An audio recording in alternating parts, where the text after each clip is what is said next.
Chapter number 5 فقیر اور کوے کا بچہ۔ ایک دفعہ ایک فقیر کسی جنگل سے گزر رہا تھا۔ راستے میں اسے ایک کوے کا بچہ نظر آیا۔ وہ درخت کے نیچے پڑا ہوا بھوک سے بار بار اپنی چونچ کھول رہا تھا۔ فقیر کو اس پر بڑا ترس آیا۔ اتنے میں ایک باز نیچے اترا۔ اس کے پنجے میں گوشت کا ٹکڑا تھا۔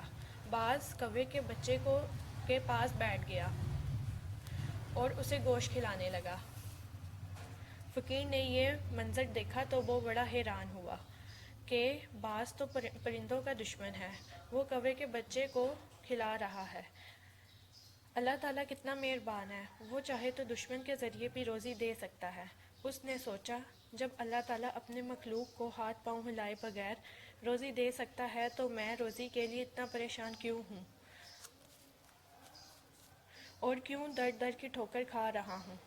اللہ تعالیٰ ضرور مجھے اسی طرح روزی دے گا۔ یہ سوچ کر وہ درخت کے نیچے بیٹھ گیا۔ فقیر کو وہاں بیٹھے شام ہو گئی، لیکن کوئی اس کی مدد کو نہ آیا۔ بھوک سے اس کا برا حال تھا۔ اسی حالت میں رات ہو گئی۔ وہ انتظار کرتا رہا، لیکن کوئی اس کے لیے کچھ نہ لے کر آیا۔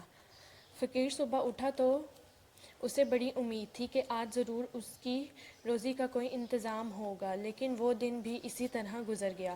اس کے بعد 2 دن اور گزر گئے۔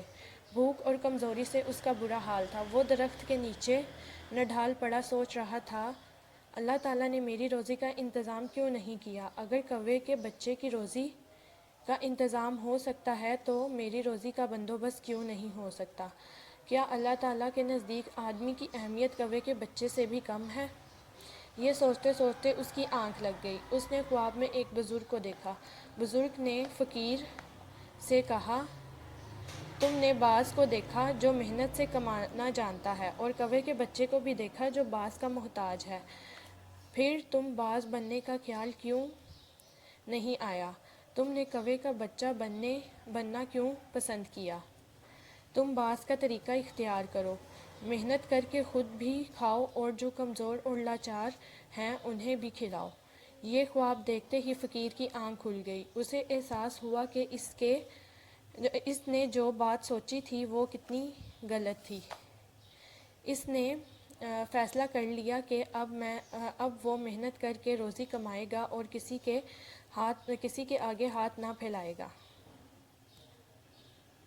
اس چیپٹر میں ہمیں محنت کی عظمت بتائی گئی ہے کہ جو چیز ہمارے بس میں ہے ہمیں وہ کرنی چاہیے، ہمیں محنت کرنی چاہیے، دوسروں کے اوپر کوئی اعتماد یا بھروسہ نہیں رکھنا چاہیے کہ وہ ہمیں وہ چیز دے گا۔ جو چیز ہم لوگ خود سے کر سکتے ہیں وہی ہمیں کرنی چاہیے۔